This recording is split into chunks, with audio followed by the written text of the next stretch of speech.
Good morning दोस्तों, आपका स्वागत है अभी जी के पॉइंट में। दोस्तों, आज हम दिल्ली सल्तनत से संबंधित कुछ महत्वपूर्ण प्रश्नों को देखेंगे जो एग्जाम पॉइंट ऑफ व्यू से बहुत ही इम्पोर्टेंट है। दोस्तों, यदि वीडियो अच्छा लगे तो चैनल को सब्सक्राइब, लाइक और शेयर जरूर करें।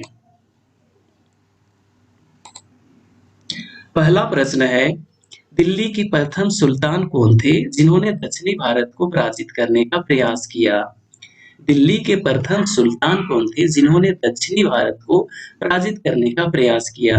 ऑप्शन है कुतुबुद्दीन ऐबक, नसीरुद्दीन खुसरो शाह, अलाउद्दीन खिलजी या जलालुद्दीन फिरोज। इसका राइट आंसर है ऑप्शन सी, अलाउद्दीन खिलजी।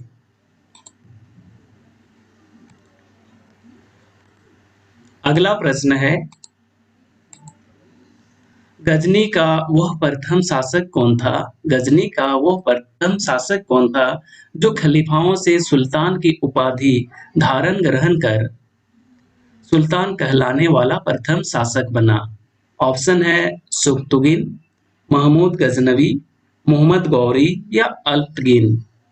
तो इसका राइट आंसर है ऑप्शन डी, मोहम्मद गजनवी।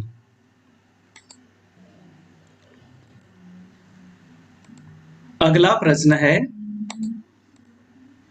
उत्तरी भारत की प्रथम मुस्लिम महिला शासक या दिल्ली पर राज करने वाली प्रथम महिला शासक कौन थी? ऑप्शन है रजिया सुल्तान, मुमताज, नूरजहां या इनमें से कोई नहीं। तो इसका राइट आंसर है ऑप्शन ए, रजिया सुल्तान।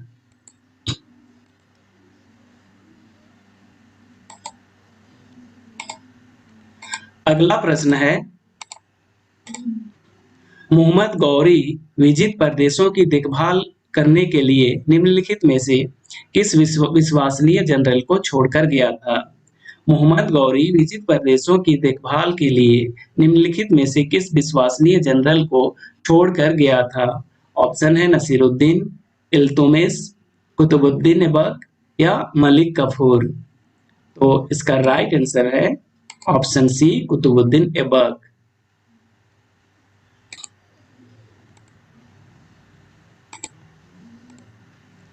अगला प्रश्न है, तराइन के द्वितीय युद्ध में किसने किसको पराजित किया था? तराइन के द्वितीय युद्ध में किसने किसको पराजित किया था? ऑप्शन है पृथ्वीराज ने मोहम्मद गौरी को, मोहम्मद गजनवी ने पृथ्वीराज को, पृथ्वीराज ने मोहम्मद गजनवी को या मोहम्मद गौरी ने पृथ्वीराज को। तो इसका राइट आंसर है ऑप्शन डी, मोहम्मद गौरी ने पृथ्वीराज को पराजित किया था।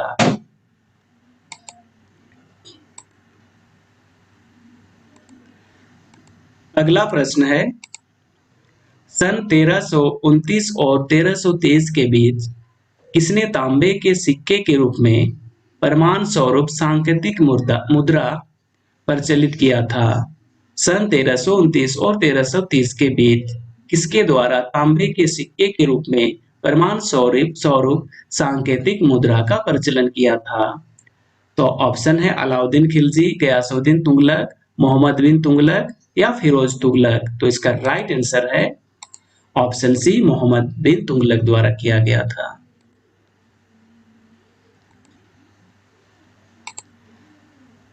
अगला प्रश्न है, तराइन की पहली लड़ाई जो 1191 ईस्वी में हुआ था, तराइन की पहली लड़ाई जो 1191 ईस्वी में हुआ था, निम्नलिखित में से किनके बीच हुआ था? ऑप्शन है अलाउद्दीन खिलजी और पृथ्वीराज चौहान, मोहम्मद गौरी और पृथ्वीराज चौहान, ऑप्शन सी मोहम्मद गजनी और पृथ्वीराज चौहान या ऑप्शन डी मोहम्मद शाह और पृथ्वीराज चौहान। तो इसका राइट आंसर है ऑप्शन बी, मोहम्मद गौरी और पृथ्वीराज चौहान के बीच हुआ था। अगला प्रश्न है, आगरा नगर की स्थापना किसके द्वारा किया गया था? आगरा नगर की स्थापना किसके द्वारा किया गया था? ऑप्शन है फिरोज तुगलक, मोहम्मद बिन तुगलक, अलाउद्दीन खिलजी या सिकंदर लोदी।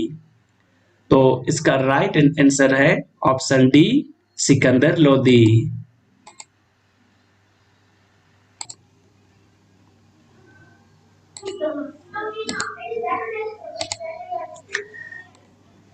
अगला प्रश्न है, महमूद गजनी के भारत पर आक्रमण के समय भारत आए विद्वान अल बरूनी ने किस महत्वपूर्ण ग्रंथ की रचना की थी? तो ऑप्शन है किताब उल खिराज, किताब उल हिंद, किताब उल रहेला या इनमें से सभी। तो इसका राइट आंसर है ऑप्शन बी, किताब उल हिंद। अगला प्रश्न है,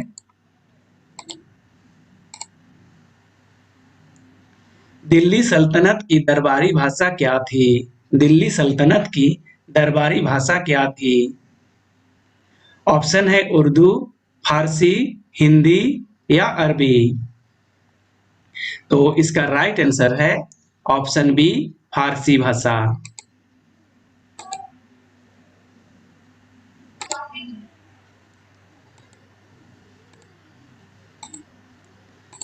अगला प्रश्न है, किसके शासन काल में सबसे अधिक मंगोल आक्रमण हुए थे? किसके शासन काल में सबसे अधिक मंगोल आक्रमण हुए थे? ऑप्शन है बलबन, अलाउद्दीन खिलजी, मोहम्मद बिन तुगलक या फिरोज तुगलक। तो इसका राइट आंसर है ऑप्शन बी, अलाउद्दीन खिलजी के शासन काल में सबसे अधिक मंगोल आक्रमण हुए थे। Right answer is option B. अगला प्रश्न है, दिल्ली के किस सुल्तान को इतिहासकारों ने विरोधों का मिश्रण बताया? दिल्ली के किस सुल्तान को इतिहासकारों ने विरोधों का मिश्रण बताया? ऑप्शन है बलबन, अलाउद्दीन खिलजी, मोहम्मद बिन तुगलक या इब्राहिम लोदी। तो इसका राइट आंसर है ऑप्शन सी, मोहम्मद बिन तुगलक।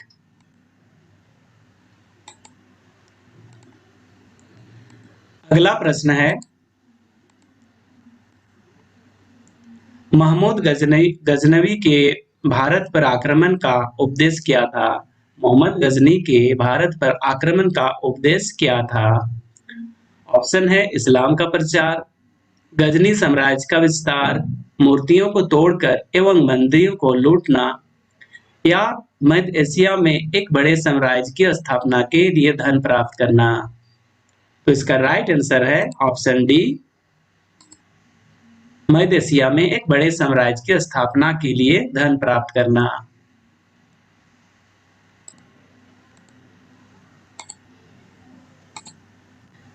अगला प्रश्न है,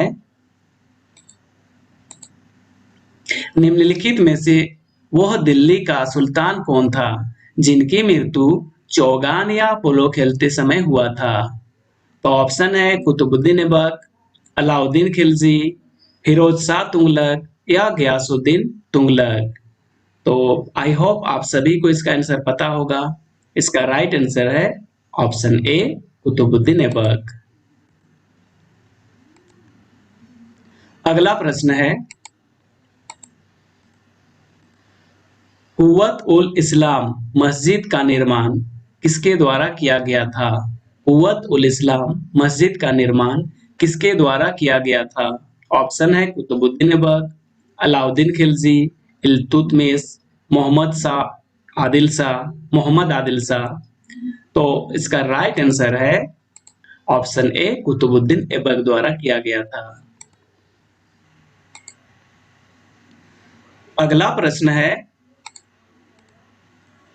निम्नलिखित में से किस खलजी शासक ने दिल्ली के राज सिंहासन पर बैठने के लिए अपने ससुर की हत्या कर दी थी? ऑप्शन है कुतुबुद्दीन ऐबक, जलाउद्दीन खलजी, गयासुद्दीन बलबन या अलाउद्दीन खिलजी। तो इसका राइट आंसर है ऑप्शन डी, अलाउद्दीन खिलजी द्वारा अपने ससुर का हत्या किया गया था।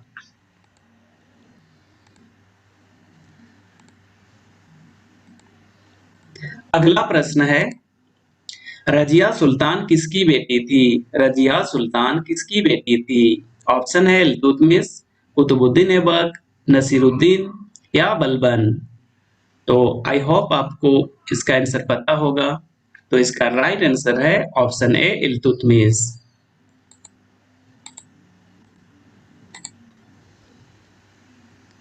अगला प्रश्न है, लोदी वंश का अंतिम शासक कौन था?